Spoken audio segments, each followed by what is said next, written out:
Assalamualaikum warahmatullahi wabarakatuh. Selamat malam, salam sejahtera buat kita semua. Halo semuanya, kembali lagi di channel saya Merin Sain. Apa kabar kalian hari ini? Semoga kita semua selalu sehat dan selalu bahagia tentunya.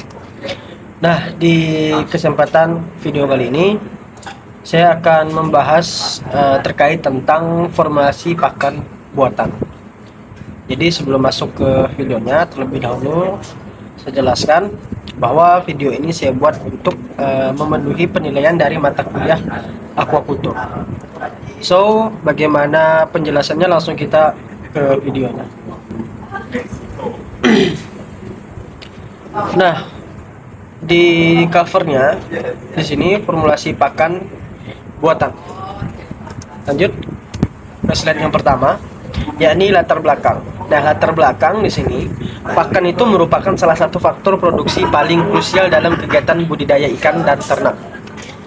Nah, ketersediaan pakan alami ini yang terbatas dan tidak selalu memenuhi kebutuhan nutrisi organisme atau hewan yang kita budidayakan, sehingga itu mendorong pembudidaya untuk mengembangkan pakan buatan yang diformulasikan secara ilmiah.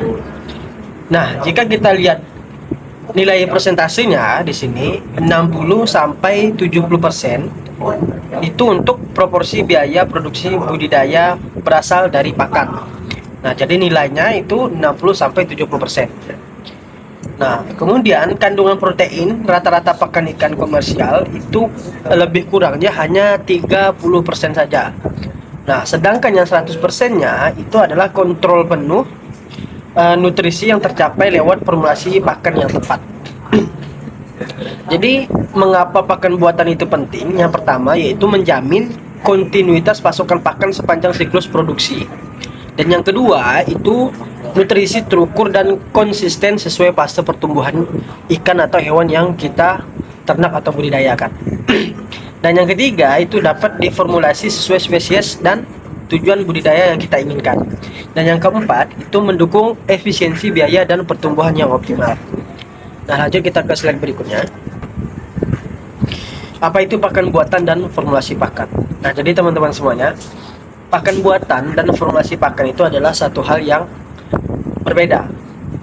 Nah, pakan buatan itu adalah pakan yang dibuat dari campuran berbagai bahan baku, baik itu nabati, hewani, dan tambahan, yang kemudian disusun sedemikian rupa sehingga memenuhi kebutuhan gizi organisme budidaya yang kita budidayakan.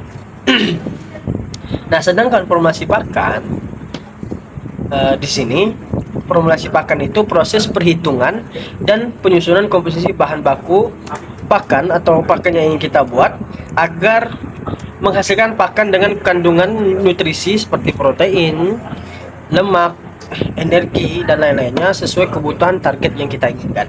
Nah, jadi formulasi yang baik itu menyeimbangkan tiga hal sekaligus, yaitu kecukupan nutrisi, ketersediaan bahan baku, dan efisiensi biaya produksi. Nah, lanjut ke slide berikutnya. Tujuan formulasi pakan. Nah, tujuan formulasi pakan di sini ada 6. Yang pertama yaitu memenuhi kebutuhan nutrisi. Nah, jadi menyesuaikan kandungan gizi dengan fase pertumbuhan dan spesies budidaya. Nah, jadi tujuan formulasi pakan yang pertama dan yang paling penting ya untuk keberhasilan budidaya yang kita lakukan itu adalah menyesuaikan kandungan gizi sehingga kebutuhan gizi harian dan nutrisi itu terpenuhi. Nah, yang kedua itu efisiensi biaya atau least cost. Nah, least cost ini yaitu menyusun formula dengan biaya bahan baku serendah mungkin tanpa mengorbankan mutu atau tanpa mengurangi mutu dari pakan buatan yang ingin kita buat. Dengan biaya yang rendah kita bisa mendapatkan pakan dengan standar yang baik. Nah, yang ketiga itu meningkatkan pertumbuhan atau VCR. Nah, VCR ini yaitu mengoptimalkan konversi pakan atau feed conversion ratio yang kemudian menjadi biomasa. Nah, yang keempat itu menjaga kualitas lingkungan. Nah, kenapa tujuan formulasi menjadi salah satunya yaitu menjaga kualitas lingkungan? Nah, karena ini bisa mengurangi limbah nutrisi berlebihan yang mencemari media budidaya atau kalau kita di budidaya itu bisa mencemari perairan atau mengurangi kualitas dari perairan budidaya itu. Nah, yang kelima itu konsistensi mutu pakan. Nah, jadi tujuan untuk memformulasi pakan di sini menjamin komposisi pakan agar tetap seragam pada setiap batch produksi atau setiap kita melakukan budidaya. Nah, jadi agar mutu pakan itu selalu terjaga setiap kita melakukan budidaya. Dan yang terakhir, yang keenam itu mendukung skala produksi. Nah, mendukung skala produksi di sini formulasi yang dapat diadaptasi untuk skala kecil hingga industri. Nah, jadi formulasi pakan itu bisa kita sesuaikan dengan takarannya. Misalnya untuk budidaya kecil-kecilan, besar-besaran itu ada hitung-hitungannya. Lanjut kita ke slide berikutnya. Di sini kebutuhan nutrisi utama dalam pakan. Nah, kebutuhan nutrisi utama dalam pakan yang pertama itu ada protein, lemak, karbohidrat, vitamin, mineral, dan yang terakhir itu adalah serat kasar. Nah, jadi setiap formula pakan itu harus memenuhi 6 komponen nutrisi yang saya sebutkan ini dengan proporsi yang disesuaikan spesies, umur, dan tujuan budidaya. Nah, untuk protein kisaran kebutuhannya itu mulai dari 25 sampai 45%. Nah, fungsinya itu untuk pertumbuhan jaringan dan sel tubuh. Nah, sedangkan lemak kisaran kebutuhannya itu 4 sampai 18%. Fungsi utamanya itu sebagai sumber energi dan asam lemak esensial. Nah, yang ketiga itu ada karbohidrat. Nah, karbohidrat di sini terbilang cukup tinggi selain protein. Ini nilainya 20 sampai 40%. Nah, apa fungsinya? Nah, fungsinya itu adalah sebagai sumber energi utama dan pengikat pelet itu sendiri. Yang keempat ada vitamin. Nah, vitamin di sini angkanya kecil, itu hanya sekitar 1 sampai 2% saja. Untuk fungsinya itu sebagai metabolisme dan daya tahan tubuh yang ingin kita budidayakan. Dan yang kelima ada mineral. Nah, mineral ini adalah salah satu yang paling kecil juga setelah vitamin. Itu angkanya kisaran 2 sampai 4%. Ya, ini sebagai pembentukan tulang dan keseimbangan ion. Dan yang terakhir itu adalah serat kasar. Nah, serat kasarnya di sini kisaran kebutuhannya hanya 8% saja. Nah, ini fungsinya untuk membantu pencernaan dalam batas rendah. Nah, lanjut kita ke slide berikutnya. Ya, ini bahan baku nabati. Nah, bahan baku nabati di sini ada 5. Yang pertama ada tepung jagung, dadak halus atau bekatul, kemudian ada bungkil kedelai atau bungkil kelapa ya, tergantung yang ada di daerah kita masing-masing. Kemudian yang keempat ada tepung tapioka atau kanji, dan yang terakhir itu ada ampas tahu atau ongkok. Nah, sumber energi dan karbohidrat di sini adalah bahan nabati yang umumnya digunakan sebagai sumber energi dan pengikat atau biasa kita sebut dengan binder di budidaya atau peternakan. Nah, kemudian serta untuk menyumbang sebagian kebutuhan protein pada formula. Nah, untuk tepung jagung itu adalah sebagai sumber energi dan karbohidrat yang mudah untuk kita dapatkan. Yang kedua itu dadak halus atau bekatul. Ini sebagai sumber serat dan karbohidrat yang harganya terjangkau. Kemudian yang ketiga itu bungkil kedelai atau bungkil kelapa. Ini sebagai sumber protein nabati tertinggi yang angkanya mencapai lebih kurang 44 sampai 48%. Dan yang keempat itu ada tepung tapioka atau kanji. Nah, tepung tapioka ini wajib kenapa? Karena berfungsi sebagai perekat atau binder pelet agar tidak mudah terlarut di dalam air.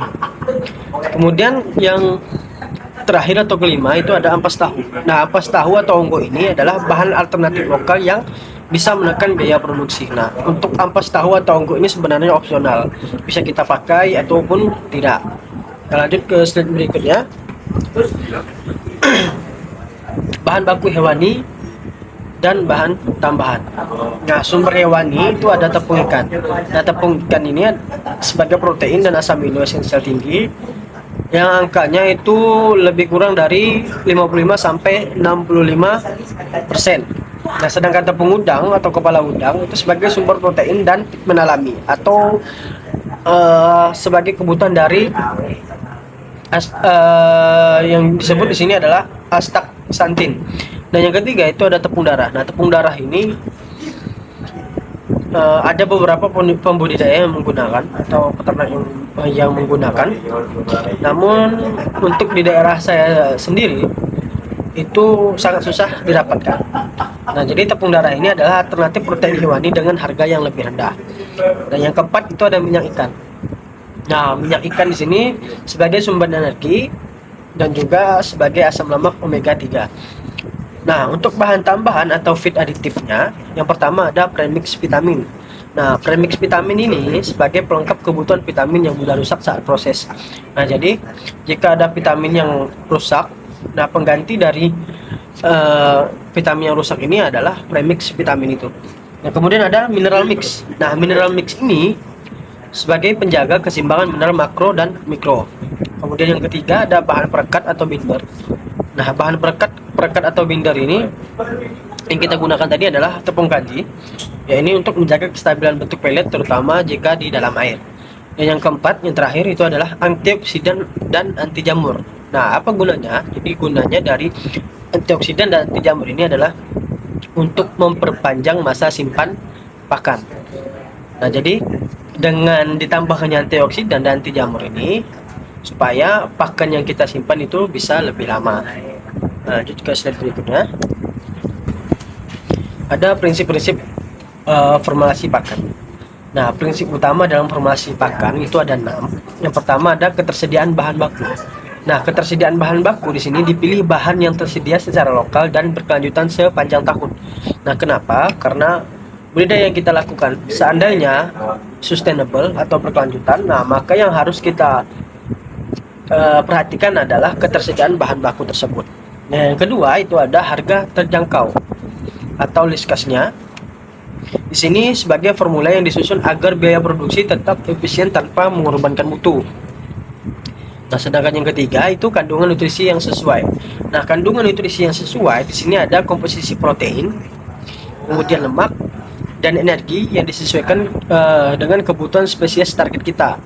Misalnya ikan yang kita budidayakan adalah ikan nila, kemudian ikan lele. Nah, tentunya ini spesies dengan target yang berbeda-beda. Yang keempat itu ada daya cerna tinggi. Nah, salah satu prinsip dalam formulasi pakan yang perlu diperhatikan adalah daya cerna yang tinggi atau mudah dicerna. Nah, di sini bahan baku yang dipilih agar mudah dicerna agar penyerapan nutrisinya itu lebih optimal. Nah, yang kelima itu ada bebas racun dan anti nutrisi, dan ini wajib sekali diperhatikan oleh pembudidaya. Kenapa? Karena bahan baku harus bebas dari kontaminan seperti jamur dan senyawa anti nutrisi. Dan yang terakhir itu ada palatabilitas. Apa itu palatabilitas? Nah, palatabilitas ini adalah pakan harus disukai dan mudah dikonsumsi oleh hewan yang kita budidayakan. Nah, lanjut ke slide berikutnya. Metode formulasi pakan.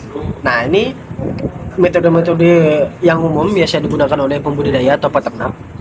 Yang pertama ada trial and error. Nah, trial and error ini menyusun formula secara bertahap, lalu menguji dan menyesuaikan hasil analisis proximat.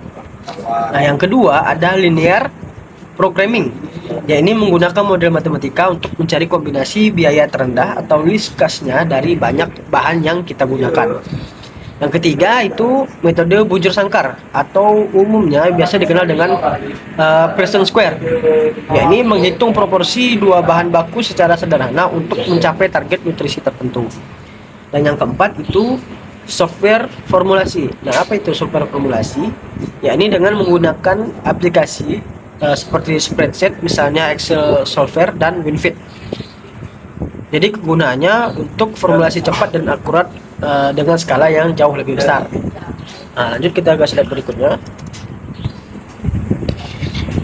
Nah, di sini saya sematkan juga contoh perhitungan metode Pearson Square. Misalnya target pakan dengan kadar protein 30%.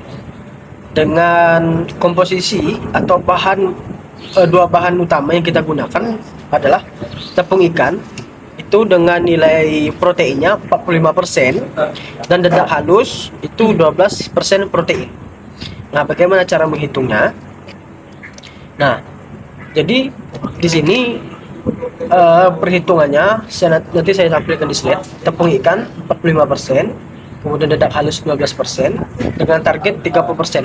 Nah, jadi 30 itu targetnya tadi dikurang dari 12. Nah, 12 itu dari nilai protein dari dedak halus. Nah, dapatlah kita 18 bagian.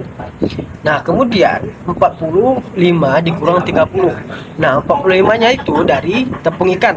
Nilainya 45%.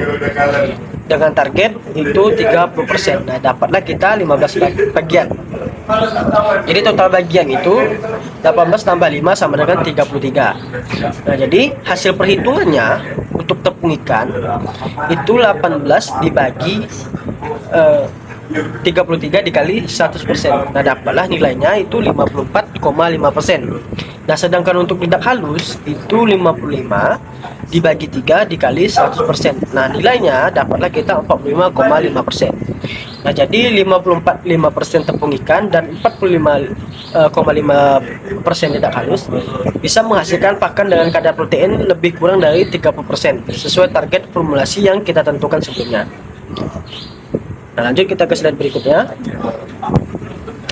Nah, ini tahapan proses pembuatan pakan yang sudah saya sederhanakan menjadi 6 tahapan.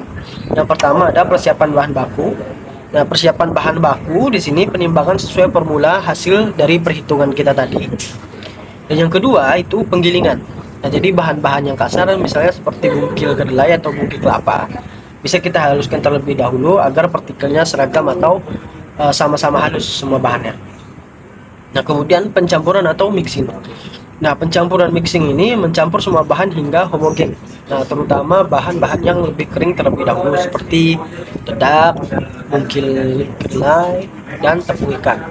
Nah, kemudian pengeringan. Nah, jadi setelah bahan yang kita pencetakan terlebih dahulu atau pelleting.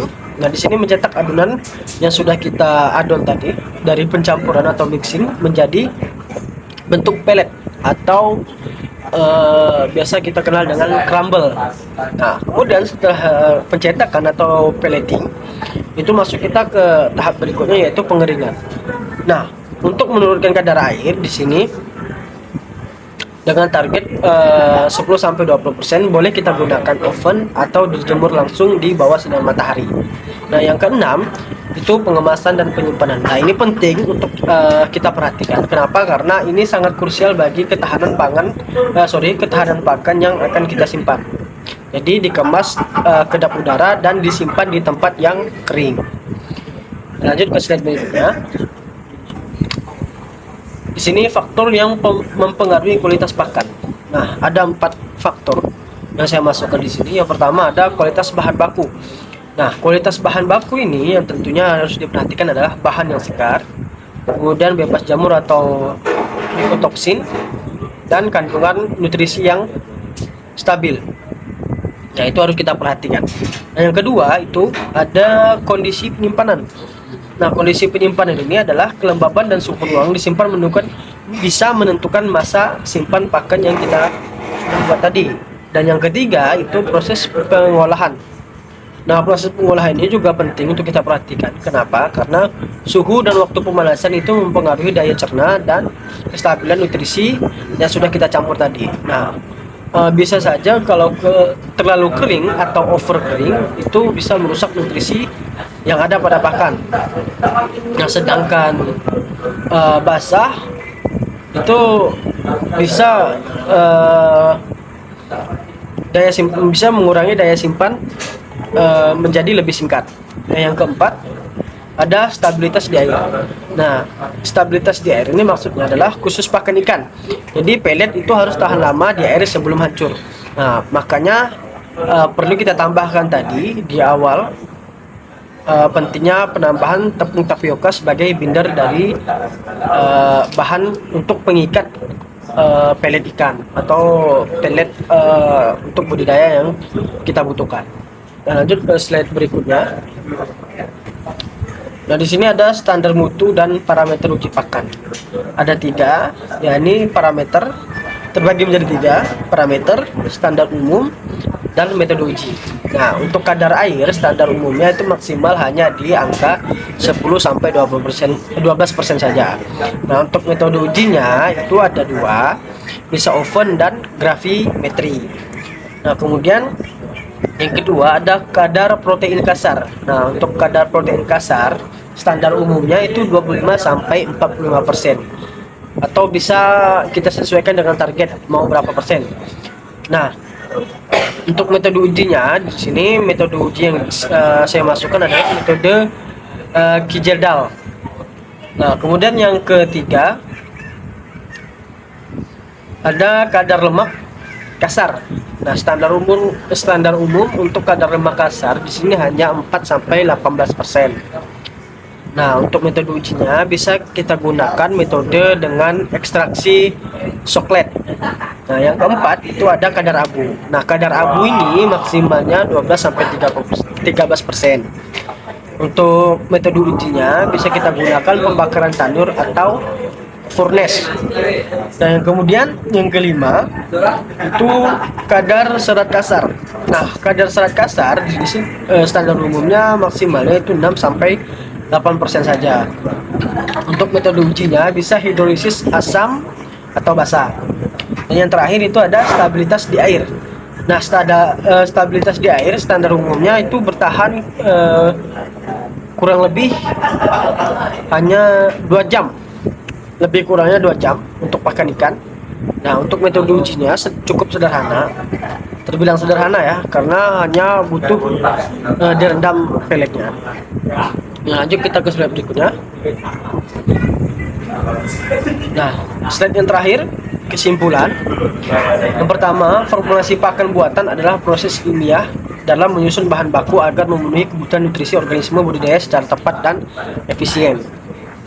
Kemudian yang kedua, keberhasilan formulasi itu bergantung pada pemilihan bahan baku, keseimbangan nutrisi dan daya cerna, kemudian efisiensi biaya atau least cost. Nah, yang ketiga itu metode formulasi. Nah, ini penting juga. Kenapa? Karena mulai dari trial and error, percent square, hingga linear programming dipilih sesuai kompleksitas dan skala produksi yang kita mau. Jadi untuk skala yang besar kita gunakan metode apa, skala yang kecil kita gunakan metode apa. Jadi disesuaikan dengan kebutuhan. Dan yang keempat, yang terakhir itu ada kualitas akhir pakan. Itu ditentukan oleh proses produksi yang tepat serta penyimpanan yang baik untuk menjaga stabilitas nutrisi. Jadi itu saja yang bisa saya sampaikan malam ini. Kurang dan lebihnya saya mohon maaf. Teman-teman semuanya yang nonton video ini jangan lupa like, komen, dan subscribe channel saya. Saya akhiri, wabillahi taufiq wal hidayah. Wassalamualaikum warahmatullahi wabarakatuh.